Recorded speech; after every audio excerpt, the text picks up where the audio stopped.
اعوذ باللہ من الشیطان اللعین الرجیم بسم اللہ الرحمن الرحیم یا ایہا الذین آمنوا اطیعوا اللہ و اطیعوا الرسول و اولی الامر منکم۔ محبان رسول اور آل رسول، جیسا کہ آپ حضرات کے علم میں ہے کہ آج کا دن یعنی 23 ذیقعد محبان رسول اور آل رسول کے لیے بڑا ہی غم و اندوہ کا دن ہے۔ آج ہی کا وہ دن تھا کہ جب مامون رشید ملعون نے ہمارے اور آپ کے 8ویں امام یعنی امام علی رضا علیہ السلام کو بے جرم و خطا قتل کر دیا۔ میں اس مناسبت سے اپنی طرف سے آپ سبھی حضرات کی خدمت میں یعنی محبان رسول و آل رسول کی خدمت میں حضور ختمی مرتبت محمد مصطفیٰ صلی اللہ علیہ وآلہ وسلم کے 8ویں جانشین یعنی امام علی رضا علیہ السلام کا پرسہ پیش کرتا ہوں، اور ہم سب مل کے اپنے زمانے کے امام قائم آل محمد علیہ السلام کی بارگاہ میں ان کے جد یعنی امام علی رضا علیہ السلام کا پرسہ پیش کرتا ہوں۔ یہ تقریر آپ کی خدمت میں حسینی چینل کے ذریعے امام علی رضا علیہ السلام کی مختصر حالات زندگی پر بیان ہو رہی ہے۔ دوستوں، جیسا کہ آپ کے علم میں ہے کہ رسول خدا صلی اللہ علیہ وسلم کے 8ویں جانشین کا نام نامی علی رضا ہے۔ آپ علی کے نام سے مشہور ہیں، آپ کا مشہور لقب رضا ہے، اور اس میں مبارک اور لقب مل کر علی رضا ہوا۔ آپ کی کنیت ابو الحسن ہے۔ آپ نے ولادت پائی مدینہ منورہ میں 11 ذیقعد کو، اور آپ کی شہادت 23 ذیقعد 203 ہجری میں سرزمین خراسان کے اوپر ہوئی۔ آپ کے زمانے میں 2 حاکم تاریخ لکھتی ہے، ایک منصور دوانقی اور دوسرے مامون رشید۔ مامون رشید نے آپ کو انگوروں کے ذریعے زہر دیا، اور امام علی رضا علیہ السلام کی شہادت 23 ذیقعد کو ہو گئی۔ دوستوں، جس آیت کو میں نے اس تقریر میں عنوان بیان قرار دیا ہے، اس آیت میں پروردگار عالم مومنین کو خطاب کر کے، صاحبان ایمان کو خطاب کر کے ارشاد فرما رہا ہے کہ اے ایمان لانے والوں، اللہ کی اطاعت کرو، اس کے رسول کی اطاعت کرو، اور صاحبان اولی الامر کا اتباع اور ان کی پیروی کرو۔ تمام عالم اسلام جانتا ہے کہ اللہ ہمارا خالق ہے، مالک ہے، رازق ہے۔ محمد رسول اللہ کا کلمہ ہر مسلمان پڑھتا ہے۔ بحث اس بات پر ہے کہ اولی الامر سے مراد کون لوگ ہیں۔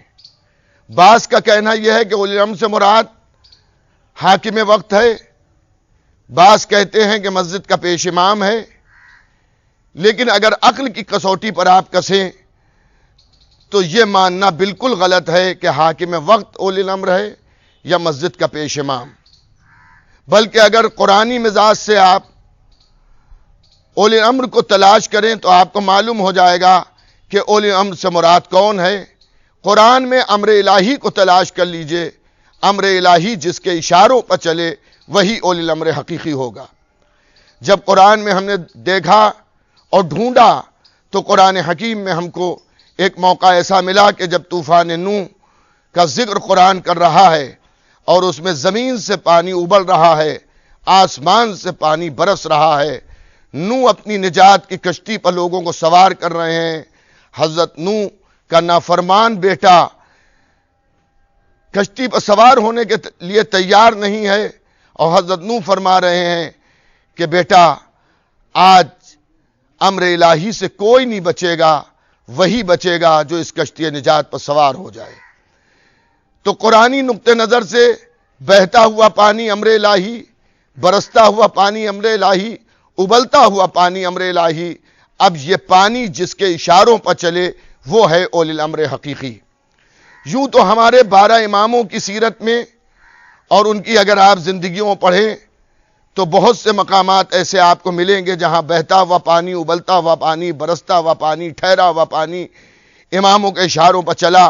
لیکن آج کا موضوع امام علی رضا علیہ السلام پر ہے، اس لیے میں امام علی رضا علیہ السلام کی زندگی سے آپ کی خدمت میں یہ بات ثابت کرنا چاہتا ہوں کہ اولی الامر سے مراد امام علی رضا علیہ السلام بھی ہے، اور ان کی اطاعت ہم پر اسی طرح سے واجب ہے جس طرح سے اللہ رسول کی اطاعت واجب ہے.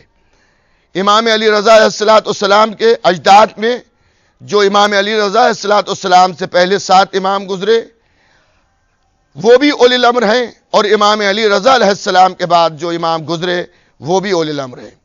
عزیزان گرامی، امام علی رضا علیہ السلام کے اشاروں پر ایک بار پانی نہیں، نہ جانے کتنے بار پانی چلا، اور امام نے جو حکم پانی کو دیا پانی نے اس حکم کے اوپر عمل کیا. جیسا کہ آپ کے علم میں ہے کہ جب امام علی رضا علیہ السلام کی ولی عہدی کا اعلان مامون رشید نے کیا، وہ ایک سیاسی تقاضا تھا اس کا، اور ایران میں پھیلے ہوئے مومنین کو وہ اپنی طرف کھینچنا چاہتا تھا، اس لیے اس نے اپنی حکومت کی بقا کے لیے امام علی رضا علیہ السلام کی ولی عہدی کا اعلان کیا تھا. بہرحال مجھے اس موقع پر اس کے اوپر زیادہ روشنی نہیں ڈالنا ہے، کسی اور موقع پر انشاءاللہ تفصیل سے آپ کی خدمت میں عرض کر دیا جائے گا. اور مشیت پروردگار کو دیکھتے ہوئے امام علی رضا علیہ السلام نے ولی عہدی کو قبول کیا. اتفاق کی بات یہ تھی کہ جس سال امام علی رضا علیہ السلام کی ولی عہدی کا اعلان ہوا ہے اس سال بارش نہیں ہوئی، اور بنی عباس ادھر ادھر کی باتیں کرنے لگے اور یہ کہنے لگے کہ نعوذ باللہ ان کی ولی عہدی کا اعلان ہوا ہے اس لیے ابر رحمت نہیں آ رہا ہے. مامون رشید امام علی رضا علیہ السلام کی خدمت میں حاضر ہوا اور اس نے آ کے امام سے کہا کہ میں چاہتا ہوں کہ آپ دعا کریں تاکہ اللہ ابر رحمت بھیجے اور بارش ہو. امام نے ارشاد فرمایا تیرے کہنے کی ضرورت نہیں ہے، کل میرے جد حضور ختم مرتبت محمد مصطفیٰ صلی اللہ علیہ وآلہ وسلم میرے خواب میں تشریف لائے تھے، اور انہوں نے مجھ سے فرمایا ہے کہ میرے لال دوشنبے کے دن یعنی پیر کے دن تم صحرا میں جا کر دعا کے لیے ہاتھوں کو بلند کرنا، اللہ تمہاری دعا کی برکت میں پیاسی زمینوں کو سیراب کرے گا، ابر کرم آ کے برسیں گے. مامون رشید سے امام نے ارشاد فرمایا کہ تو لوگوں میں اعلان کر دے کہ میں دوشنبے کے دن بادلوں کے آنے کی، بارش کے ہونے کی دعا کروں گا. اعلان ہو گیا، چاروں طرف سے مجمع جمع ہوا. امام علیہ السلام صحرا میں تشریف لے گئے، اور جانے کے بعد امام نے دعا کے لیے ہاتھوں کو بلند کیا. جیسے دعا کے لیے امام نے ہاتھوں کو بلند کیا، راوی کہتا ہے کہ جھومتے ہوئے کالے بادل آ گئے. جیسے بادل آئے لوگ اپنی جگہوں سے ہٹنے لگے اور اپنے اپنے گھروں کی طرف جانے کا ارادہ کیا. امام ارشاد فرماتے ہیں گھبراؤ نہیں، یہ بادل تمہارے علاقے میں برسنے کے لیے نہیں آیا ہے، یہ بادل فلاں علاقے میں برسے گا. پھر اس کے بعد دوسرا بادل آیا، پھر لوگوں میں اضطراب کی کیفیت پیدا ہوئی. امام نے ارشاد فرمایا گھبراؤ نہیں، یہ بادل بھی تمہارے علاقے میں برسنے کے لیے نہیں آیا ہے، بلکہ یہ بادل دوسرے علاقے میں فلاں علاقے میں برسے گا.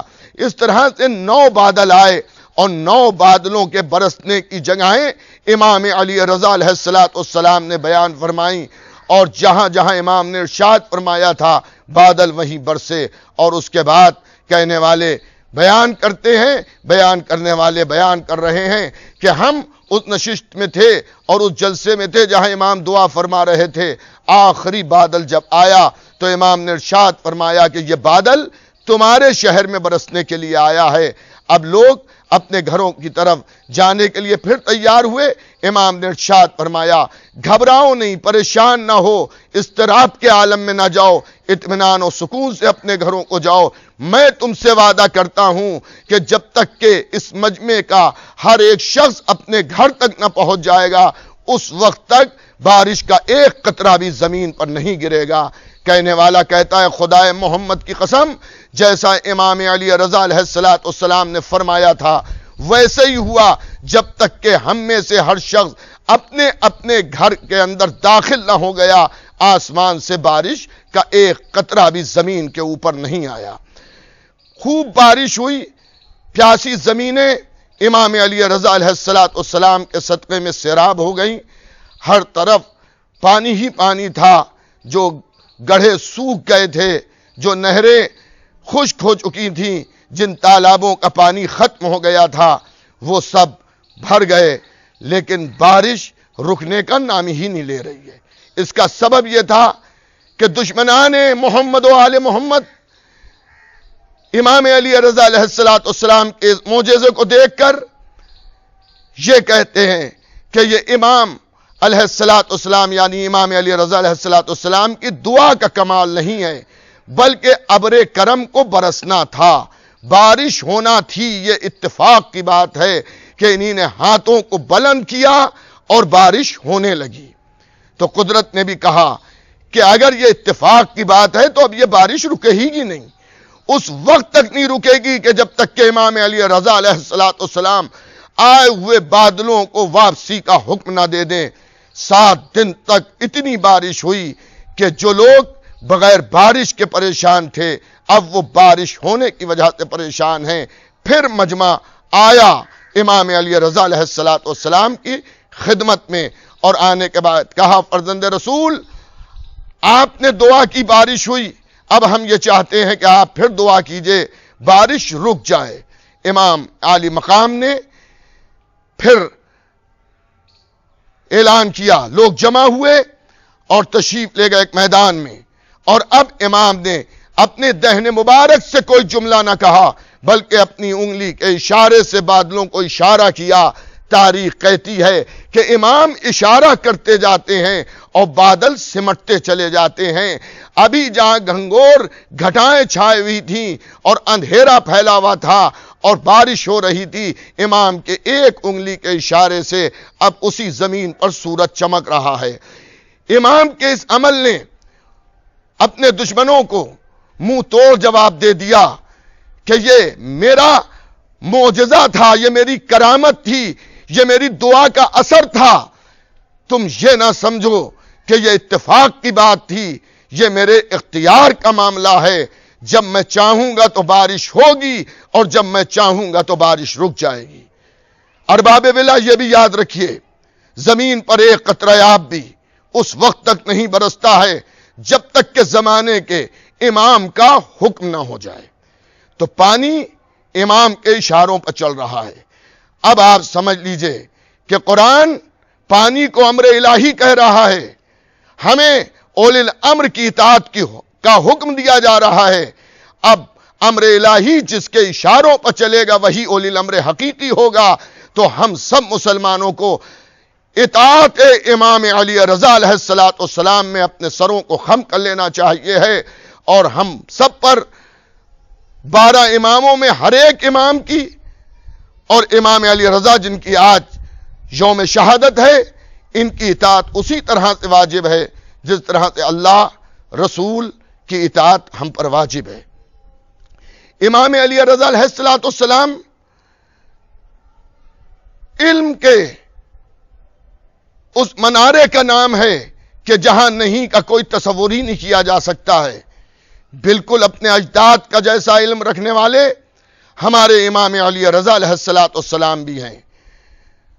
ہم نے خالی نسل کی بنیاد پر اماموں کو رسول کا جانشین نہیں مانا ہے، بلکہ ہم نے علم کی بنیاد پر اماموں کو رسول کا جانشین مانا ہے۔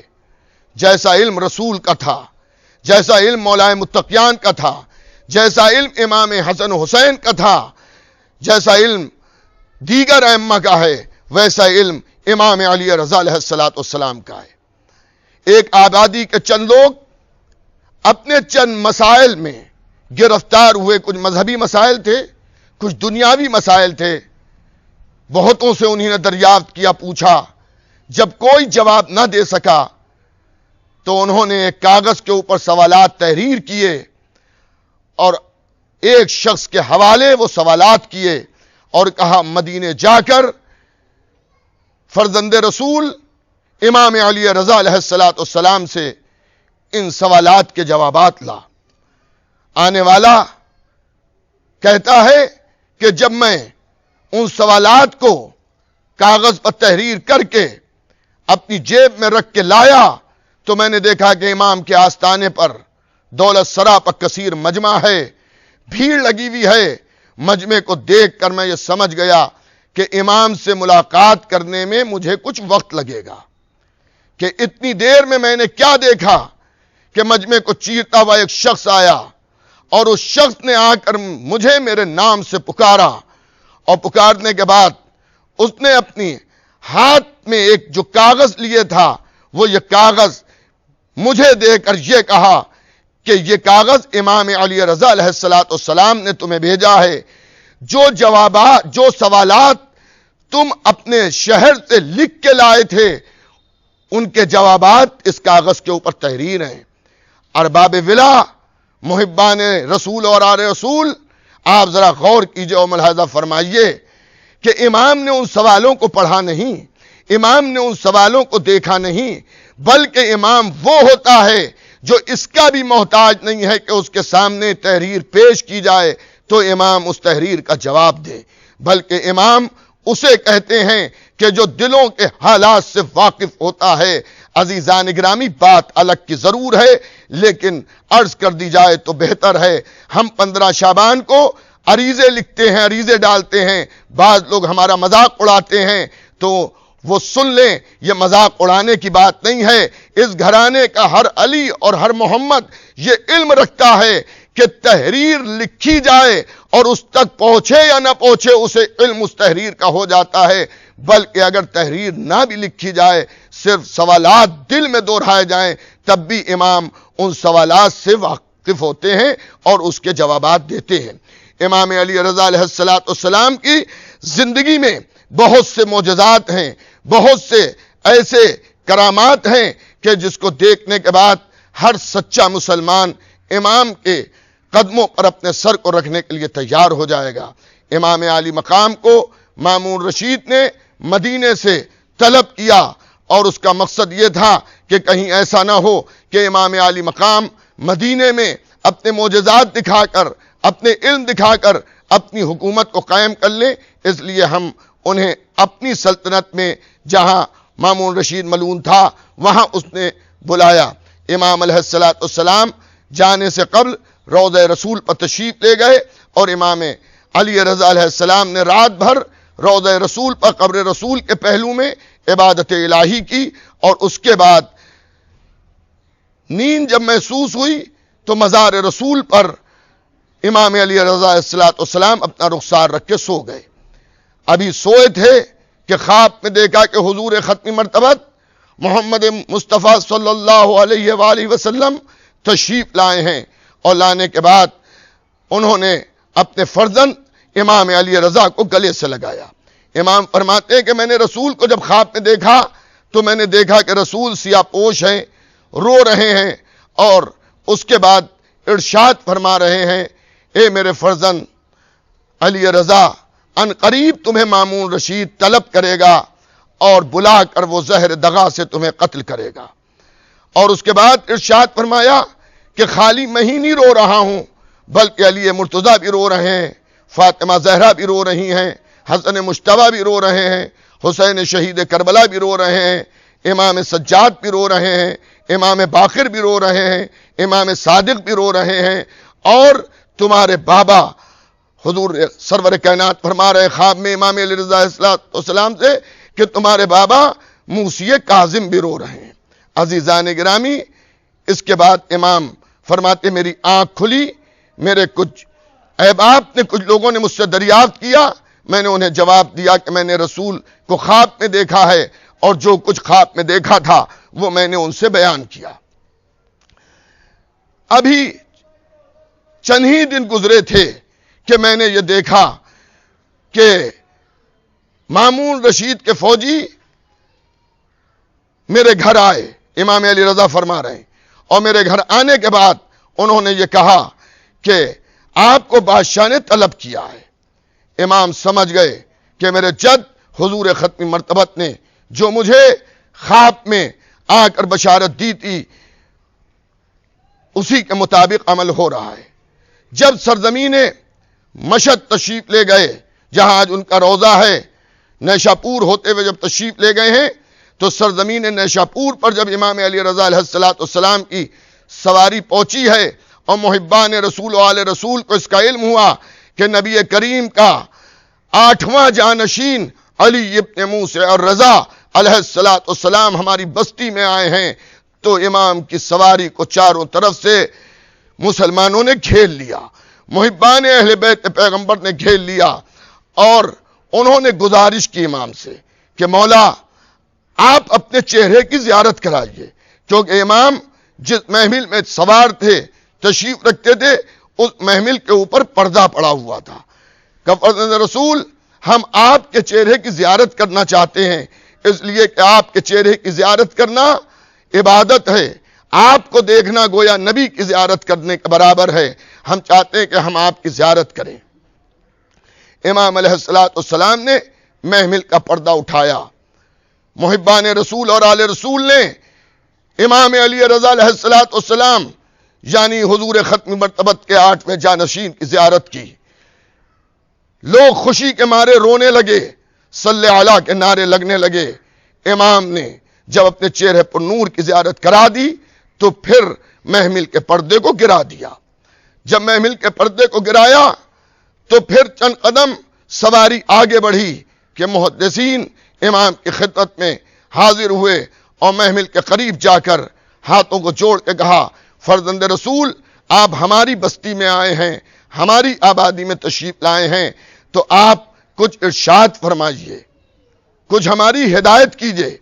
امام علی رضا علیہ السلام نے محمل کے پردے کو پھر بلند کیا، اور بلند کرنے کے بعد ارشاد فرمایا کہ جو میں تم سے کہنے جا رہا ہوں یہ میں نے اپنے بابا یعنی 7ویں رسول کے جانشین امام موسیٰ کاظم علیہ السلام سے میں نے سنا، اور انہوں نے اپنے بابا امام علی رضا امام جعفر صادق علیہ السلام سے سنا، اور انہوں نے اپنے بابا امام محمد باقر علیہ السلام سے سنا، اور انہوں نے اپنے بابا علی ابن الحسین یعنی امام زین العابدین علیہ السلام سے سنا، اور انہوں نے اپنے بابا سرکار شہادت حضرت امام حسین صلی اللہ علیہ وسلم سے سنا، اور سرکار شہادت حضرت امام حسین صلی اللہ علیہ وسلم نے اپنے بابا علی مرتضیٰ امیر المومنین حضرت علی ابن ابی طالب سے سنا، اور حضرت علی ابن ابی طالب علیہ السلام نے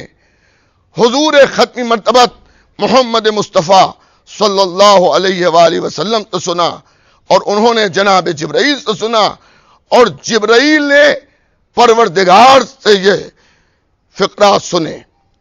اب وہ یہ ہیں کہ اللہ نے فرمایا ہے، پورا سلسلہ روایت کو بیان کیا، اور اس سلسلہ روایت کے لیے خالی شیعہ علماء نہیں بلکہ اہل سنت علماء کا بھی اجماع ہے کہ جو نام اس سلسلہ روایت میں آئے ہیں، اگر یہ نام کسی دیوانے کے اوپر جس کا دماغ اس کے قابو میں نہ ہو اس کے اوپر پڑھ کے پھونک دیے جائیں تو اس کا دماغ صحیح ہو جائے گا۔ امام نے ارشاد فرمایا، لا الہ الا اللہ ایک قلعہ ہے، جو اس قلعے میں داخل ہو گیا وہ عذاب الہی سے امان میں آ گیا۔ پھر محمل کے پردے کو گرا کے امام کی سواری تھوڑی دور آگے بڑھی، پھر امام نے محمل کے پردے کو اٹھایا، اور اٹھانے کے بعد ارشاد فرمایا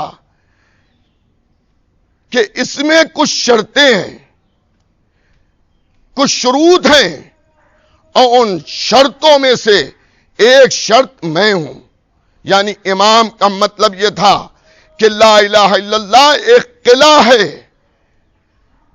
جو لا الہ الا اللہ کہہ دے عذاب الہی سے محفوظ ہے، مگر شرط یہ ہے کہ اس کے دل میں ولایت اہل بیت اطہار ہو. 12 اماموں کی امامت کا اقرار ہو. اگر 12 اماموں کی ولایت کا، امامت کا اقرار نہیں ہے تو لا الہ الا اللہ اسے فائدہ نہیں پہنچائے گا. آپ کو معلوم ہے 1400 برس قبل جس زمانے میں تعلیم اتنی عام نہیں تھی، اس دور میں، اس زمانے میں 24,000 ایسے راویان حدیث ہیں کہ جنہوں نے اس حدیث کو قلم بند کیا. امام عالی مقام کی سواری بڑی شان سے گزر رہی ہے. ہزاروں کا مجمع امام علیہ الصلوۃ والسلام کو گھیرے ہوئے ہے. چاروں طرف افراد ہیں، مجمع ہے، صلی اللہ کے نعرے لگ رہے ہیں، صدائے تکبیر بلند ہے. اسی عالم میں امام عالی مقام کی سواری ایک سمت سے جب گزری تو ایک غریب ضعیفہ مفلوق الحال عورت اپنے دروازے پر کھڑی ہوئی امام کی سواری کی زیارت کر رہی ہے. دل میں یہ خیال پیدا ہوتا ہے کہ اگر میرے پاس بھی دولت ہوتی، میرے پاس بھی علم ہوتا، میرے گھر میں بھی مرد ہوتے، تو شاید میں بھی امام کی سواری کا بوسہ دیتی. جیسا کہ میں نے ابھی عرض کیا کہ امام دلوں کے حالات سے واقف ہوتے ہیں. امام کی سواری کا رخ مڑا اور اس عورت کی گھر کی طرف امام کی سواری چلنے لگی. وہ یہ سمجھی کہ اتفاق کی بات ہے کہ سواری ہماری طرف آ رہی ہے، لیکن اسے یہ نہیں معلوم تھا کہ امام غربت اور امیری کو نہیں دیکھتے ہیں، تقوی اور پرہیزگاری اور عقیدت کو دیکھتے ہیں. امام علیہ السلام کی سواری اس کے گھر کے قریب پہنچی اور امام اس کے گھر کے قریب سواری سے نیچے تشریف لائے اور اس ضعیفہ کی طرف بڑھے اور کہا، تو یہ خیال رکھتی ہے کہ میں دولت مندوں کا امام ہوں؟ نہیں، میں متقی پرہیزگار افراد کا امام ہوں. میں چاہتا ہوں کہ میں تیرے گھر میں تھوڑی دیر قیام کروں، اور قیام کا مقصد میرا یہ ہے کہ تو جو سوچ رہی تھی کہ میں غریب ہوں، اگر امیر ہوتی تو میں امام کی سواری کا بوسہ دیتی، تو اس کو اپنے ذہن سے نکال دے. پھر امام نے وضو کے لیے پانی طلب کیا اور امام نے اس کے گھر میں وضو فرمایا. اس کے لیے ایک روایت یہ ہے کہ امام نے سوکھے درخت کے نیچے وضو کیا.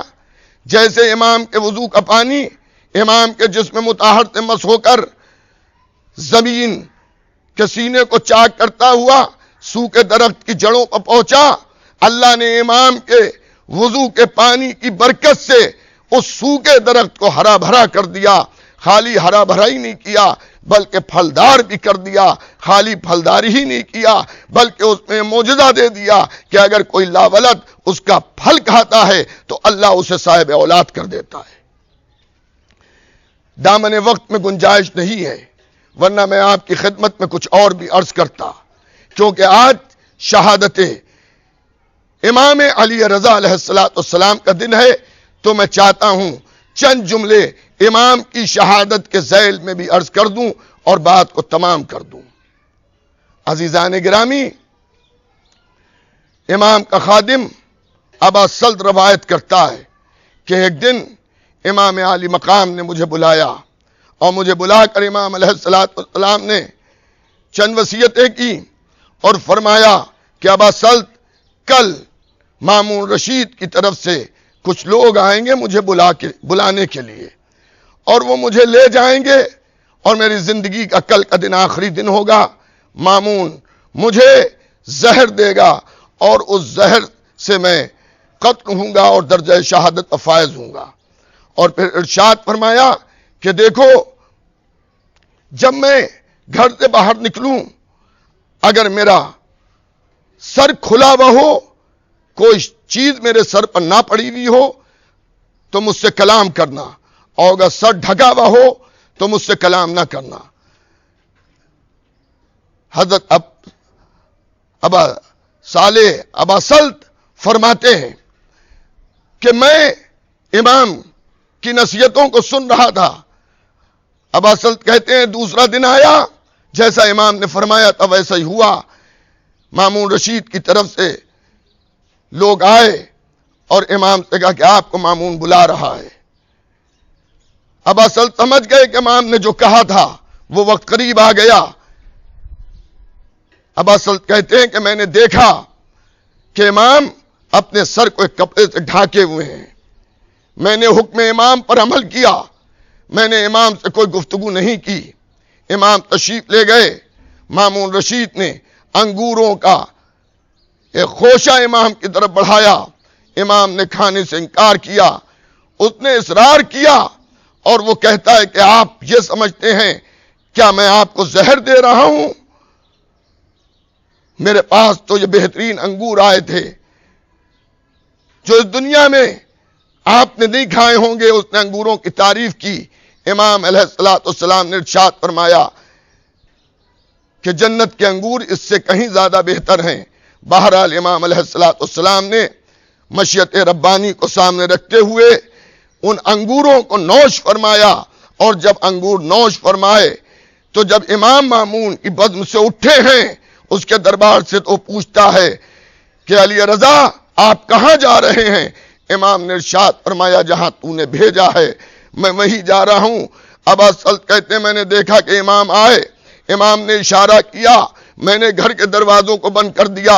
امام ایک حجرے میں تشریف لے گئے۔ اتنی دیر میں نے دیکھا کہ گھر کے اندر ایک نور پھیلا اور ایک شہزادہ جلوہ افروز ہوا۔ میں نے ہاتھوں کو جوڑ کے کہا کہ آپ اپنا تعارف کرائیے، تو آنے والے نے جواب دیا میں تیرا نوا امام محمد تقی ہوں۔ سمجھ گئے ابا سلط کہ امام کا وقت شہادت قریب ہے، اس لیے بیٹا آ گیا۔ ابا سلط نے پوچھا مولا گھر کے دروازے بند تھے، آپ گھر کے اندر کیسے تشریف لائے؟ امام محمد تقی علیہ السلام نے ارشاد فرمایا ابا سلط جو مجھے مدینے سے یہاں تک لے آیا وہی مجھے اس گھر کے اندر لایا۔ اور اس کے بعد حجرے میں گئے، امام علی رضا نے اپنے گلے سے لگایا، وصیتیں کی۔ ابا سلط کہتے ہیں حجرے کا دروازہ بند تھا کہ ایک مرتبہ مجھے حجرے سے رونے کی آواز سنائی دی۔ میں سمجھ گیا کہ میرا امام شہید ہو گیا۔ تھوڑی دیر کے بعد میں نے دیکھا کہ سنی آواز کہ پانی گرنے کی آواز آ رہی ہے۔ اب جو میں نے پانی گرنے کی آواز کو سنا میں سمجھ گیا کہ میرے امام کو غسل دیا جا رہا ہے، کیونکہ امام کو امام ہی غسل دیتا ہے۔ تھوڑی دیر کے بعد کپڑا پھاڑنے کی آواز آئی، میں سمجھ گیا امام کو کفن دیا جا رہا ہے۔ پھر ایک مرتبہ تکبیروں کی آواز آئی، میں سمجھ گیا امام کی نماز جنازہ پڑھ رہے ہیں۔ پھر ایک مرتبہ دروازہ کھلا اور امام محمد تقی نے آواز دی ابا سلط آ جا۔ میں نے کیا دیکھا کہ امام کا جنازہ تیار ہے۔ ابھی میں جنازے کو دیکھ ہی رہا تھا کہ ایک مرتبہ چھت میں شگاف پیدا ہوا اور تابوت آسمان کی طرف چلا گیا۔ چھت پھر آپس میں مل گئی۔ میں بڑی حیرت میں تھا۔ میں نے اپنے نوے امام سے سوال کیا مولا بابا کا جنازہ تو چلا گیا، ابھی مامون آئے گا تو میں اسے کیا جواب دوں گا؟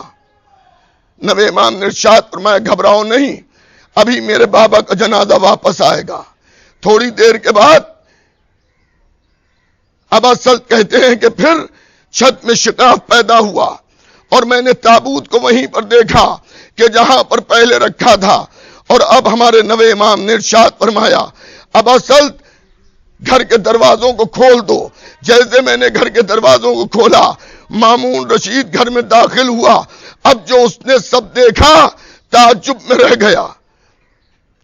میں نے اس سے کہا کہ تجھے اب کچھ کرنے کی ضرورت نہیں ہے، امام کی نماز جنازہ بھی ہو چکی، امام کا غسل بھی ہو چکا، امام کا فرزند مدینے سے آیا تھا، مامون چاہتا ہے کہ میں محمد تقی سے ملوں، لیکن ہمارا نوا امام باعجاز مدینے واپس چلا گیا۔ بس عزیزان گرامی، اس موقع پر مجھے کربلا یاد آ گئی کہ ہمارے نوے امام اپنے بابا کی نماز جنازہ پڑھانے کے لیے مدینے سے خراسان آ گئے، لیکن ذرا کربلا کی ریتی پر دیکھیے، ایک بے کس کا لاشا پڑا ہے، ادھر کے گھوڑے ادھر جا رہے ہیں، زینب فریاد کر رہی ہے، ارے کوئی نہیں ہے جو حسین کے لاشے پر ایک چادر اڑا دے۔ بہن آئی بھی تو یہ کہتی ہوئی، اے بھیا میں شرمندہ ہوں، اگر میرے سر پر چادر ہوتی تو میں تمہارے لاشے کو اس چادر سے ڈھانپ دیتی۔ اے بھیا خدا، سیعلم الذین ظلموا ای منقلب ینقلبون، انا للہ و انا الیہ راجعون۔